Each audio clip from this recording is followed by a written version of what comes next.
বন্ধুরা, তো আজকে দুপুরে স্পেশাল মেনু মটনের ঝোল, প্লেন মটনের ঝোল আর ভাত। আর যেহেতু আমি তামিলনাড়ুতে থাকি সেই কারণে টক দইটা থাকবে। এই যে টক দইটা মাস্ট, এটা থাকবে।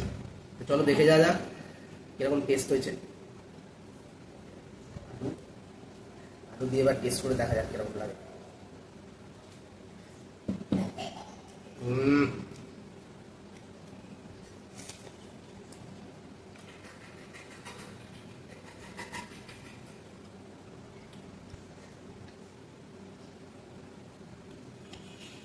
দারুণ দারুণ দারুণ টেস্ট হয়েছে।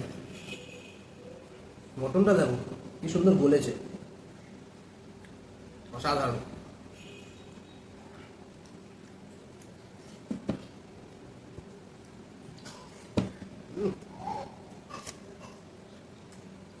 ভাবলে সানডে দুপুরটা পুরো জমে গেল, দারুণ।